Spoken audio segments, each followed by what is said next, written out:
come here, you. Hey. What? Say $5,000. Why?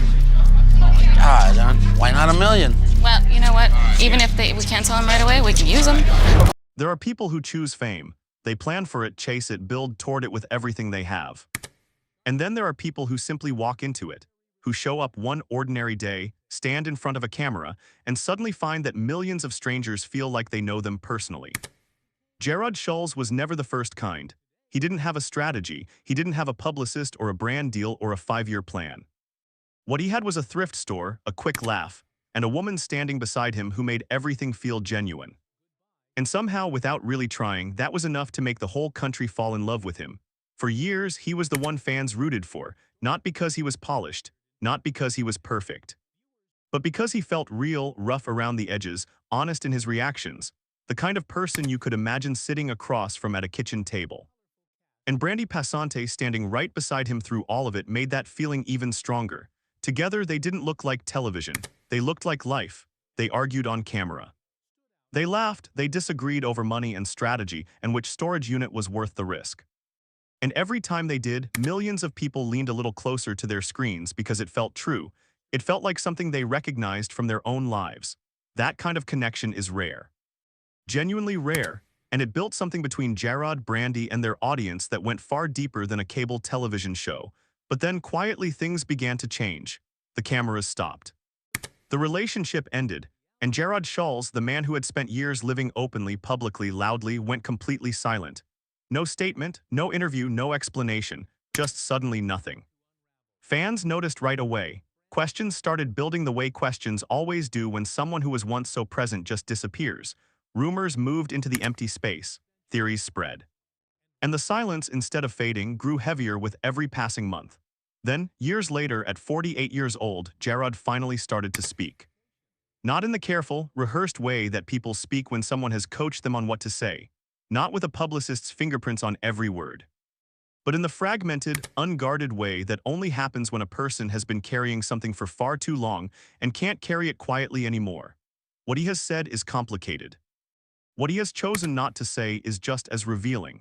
And together, they tell a story that is nothing like the one that ever aired on television. To understand where Jarrod Schulz is today, you have to go back to where he started. Not where the show started. Where he started, he didn't come from comfort. He didn't come from the kind of household where someone sits you down and maps out your future for you. Life, for Jarrod, was something you figured out as you went. You worked for what you wanted or you went without. That mentality, practical, determined, quietly proud, ran through everything he became. The way he moved through a storage auction. The way he negotiated. The way he showed up on camera without ever looking like he was performing, because in many ways he wasn't. Before any of the television, before any of the recognition, Jarrod was running a thrift store in Orange County, California. It wasn't glamorous work. It wasn't the kind of career that makes people say, "Wow, look at you," but it was his. He had built it from the ground up, shaped it with his own hands and his own instincts, and there was a quiet pride in that, a deep, steady pride that doesn't need anyone else's validation to feel real. Brandy was already part of that world. They weren't just a couple in the romantic sense, they were partners in the truest meaning of the word. They ran the store together, made decisions together, argued about inventory and margins, and whether this particular piece of furniture was worth the floor space. Anyone who has ever tried to build something with the person they love knows how complicated that equation gets. When things are good, it feels like proof that you made all the right choices. When things are hard, everything gets questioned at once. The business, the relationship, the whole version of your life you thought you were building. When A&E came calling and Storage Wars began airing in 2010, the show caught fire almost immediately. The concept was simple enough. Buyers bid on abandoned storage units, gambling that whatever was inside would be worth more than they paid. But nobody kept watching for the storage units. They kept watching for the people. And Jarrod and Brandy, with their bickering and their humor and their stubborn, genuine chemistry, became the emotional center of the whole thing almost without trying. Viewers didn't just tune in. They invested, they had opinions about Jarrod's bids. They took sides during the arguments. They cared about the store and the life being built around it, in the way that people care about characters in a novel they can't put down. That kind of audience connection is not manufactured. You cannot fake it convincingly enough for millions of people to believe it over years. What Jarrod and Brandy had on screen was real, imperfect and complicated and real. Storage Wars leaned into that fully. Eventually, the show gave them their own spin-off, Brandy and Jarrod, Married to the Job, which aired in 2014, their own show, their own story. A couple that had by any reasonable measure made it, but surfaces can be deceptive, and this one was hiding more than most. For a long time, what Jarrod and Brandy had built together looked like more than enough.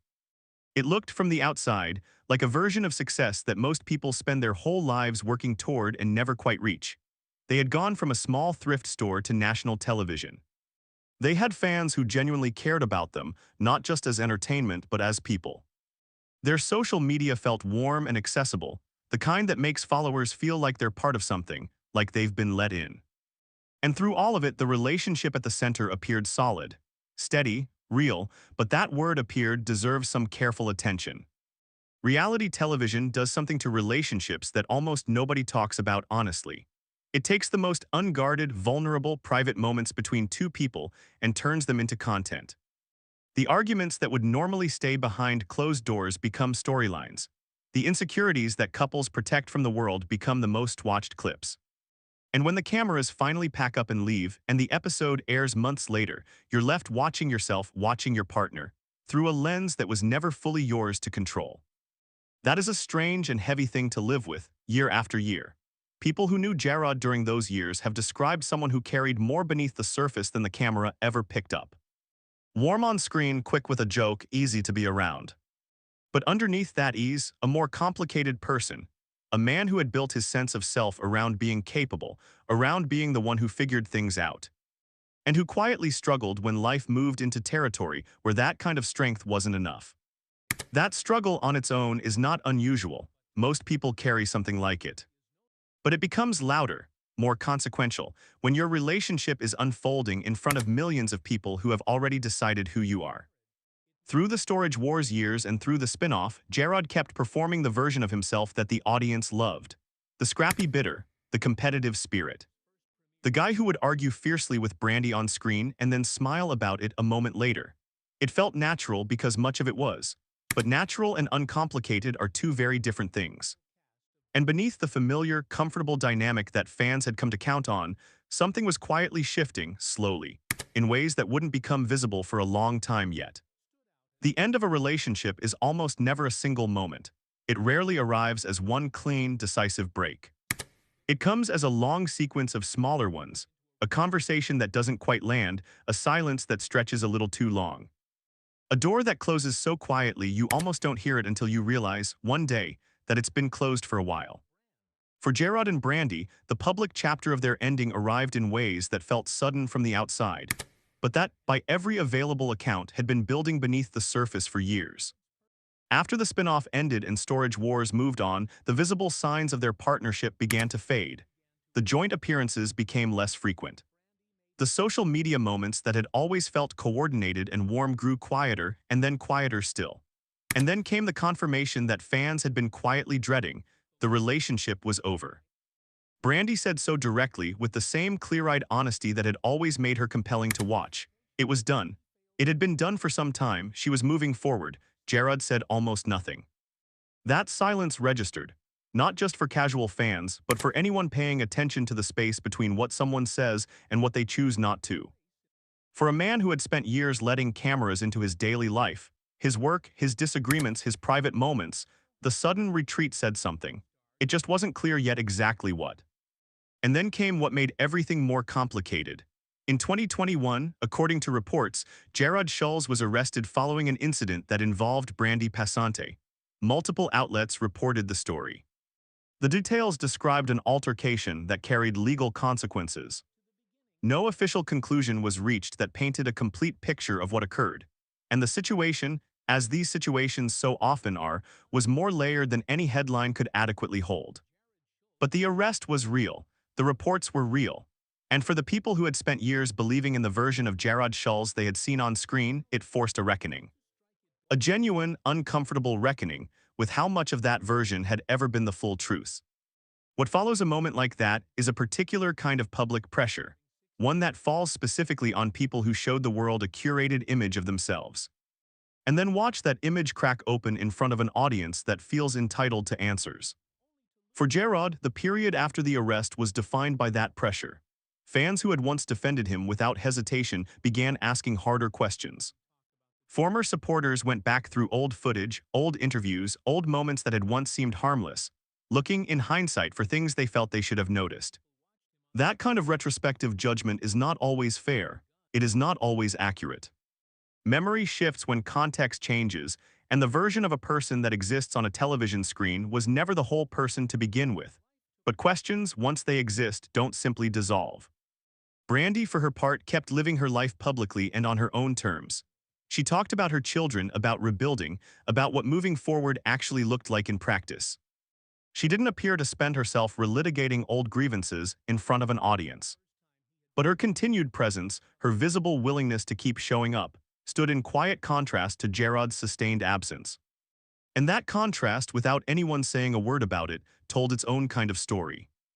People who had followed both of them began assembling a picture that looked different from the one television had offered. Not the story of a beloved couple whose good thing had simply run its natural course, something more complicated.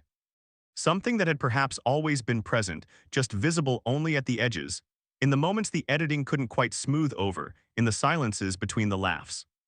According to those who knew them in various capacities, Jarrod's difficulties during that period extended well beyond the relationship itself. Questions surfaced about his state of mind, about the particular pressure of years of public life, about the slow and disorienting way that fame, even the modest, cable television kind, can pull a person away from a stable sense of who they actually are. None of that explains away the consequences that followed, but all of it adds something real and human to a story that the headlines alone were never going to capture. When Jarrod finally began to speak, it didn't come in the form of a press release or a sit-down interview with a prepared statement close at hand. It came in pieces. In social media moments, in conversations that filtered gradually into public view in the unpolished, uneven way that people talk when they're not performing for an audience, when they're just trying honestly to say something true. It didn't sound like a defense. It didn't sound like the kind of apology that's been workshopped until all the rough edges are gone. It sounded like a person trying to find themselves again after a long time of being lost. He spoke about accountability, about the distance between who he had presented himself to be and who he actually was during some of those years. He hasn't offered a complete account of everything that happened, maybe he never will. But the fragments of what he has shared suggest someone doing genuine internal work, or at the very least, someone who finally understands why that work can't be avoided any longer. He's talked about his children, about wanting to show up for them differently, about the trap that a public identity can become when you keep performing a version of yourself long after it stopped being honest. At 48, there is a particular weight to that kind of reckoning, the kind that arrives when the era you built your identity around is definitively over, and you're left standing in the quiet aftermath, trying to figure out who you actually are without the scaffolding. The show is done, the relationship is over. The version of Jarrod Schulz that millions of people fell in love with has, in many real ways, ceased to exist. What remains is the actual person, unedited, unproduced, without the warm glow of a television frame around him. And what he does with that is, perhaps, the most important question his story has ever raised. The Jarrod Schulz who existed on television was real, in the honest, limited way that all partial truths are real. The love of the auction hunt was genuine. The chemistry with Brandy was genuine. The desire to build something lasting, a store, a brand, a life that looked like it had worked out, that was genuine too. But a camera, even one that follows you for years, only captures part of a person. Television is always a collaboration between what is real and what is shaped. Producers choose what to include. Editors decide what to cut. And the people on screen, whether consciously or not, make their own constant decisions about which version of themselves is safe to show. The result is always incomplete. Not dishonest necessarily, but incomplete. What the camera never fully caught was the weight Jarrod carried. The quiet strain of maintaining a public image while privately navigating a relationship that was, by all available evidence, far more troubled than it appeared. The particular loneliness of being half of something beloved while privately feeling uncertain about who you were when that half was removed. Those pressures do not justify poor choices. They never do. but they help explain the psychology, the way a person can appear to be managing, appear to be fine, right up until the moment it becomes undeniably clear that they were not. People who have followed Jarrod's life, since the show describes someone who has moved through different phases in the years, since everything collapsed publicly. Stretches that looked like genuine reflection, quieter periods that felt like retreat. Glimpses of what seemed like a new beginning, followed by silences that suggested the rebuilding was harder and slower than it looked from the outside. That pattern, the nonlinear, unglamorous, genuinely difficult process of a person trying to become something better, doesn't fit the structure of a television show. It has no clean arc. No satisfying moment where the music swells and everything resolves. It's messier than that, more human than that, and maybe that's exactly why Jarrod went silent for so long. The version of his life that could be packaged and presented was gone. What was left was raw and real and unresolved, and real things take time before you know how to speak about them honestly. There is something quietly strange that happens when we watch people on television, particularly on reality television, over the course of years. Without quite deciding to, we begin to feel like we have a claim on them. Like their story belongs in some small way to us too. We gave them our time, our attention, our genuine affection. And somewhere in that exchange, the line between subject and audience stopped being clear. So when the story doesn't end the way we hoped, when the couple falls apart, when the person we admired turns out to be more complicated and more broken than we wanted to believe, it lands like a personal loss. Like something was taken from us, like we were lied to. But the truth, when you sit with it long enough, is usually more forgiving than that. Most people aren't performing deliberate deception when they show the world a partial version of themselves. They are doing exactly what the rest of us do every single day, presenting the version they can defend, the version that keeps them moving. The version that makes the story of their life feel coherent enough to live inside. The fuller picture comes later, sometimes much later, sometimes only in pieces, and sometimes not at all. Jarrod Schulz at 48 is not the man from the television screen. He is probably not entirely the man from the worst headlines either. He is, by everything available, someone in the middle of the hardest kind of work, the private, unglamorous, often invisible work of deciding who you want to be after the version you presented to the world has fallen apart.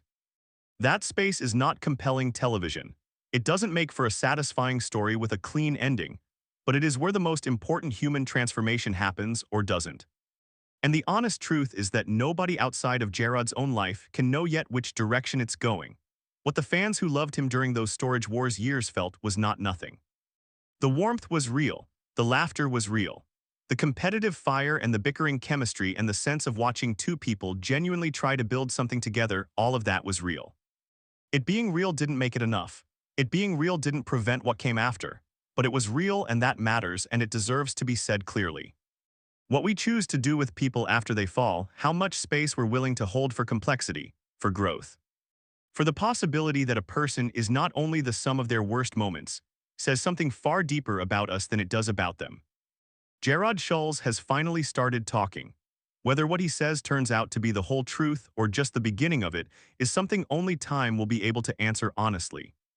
But the silence has broken, the conversation has started. And sometimes, in a life, in a story, in a person trying to find their way back to something true, that is exactly where everything real begins. If this story stayed with you, if it made you think about the people we watch and the stories we're given, and the ones that unfold quietly where no camera can follow, take a moment and leave your thoughts below. What did Jarrod's silence mean to you? And what do you think now that he's finally speaking?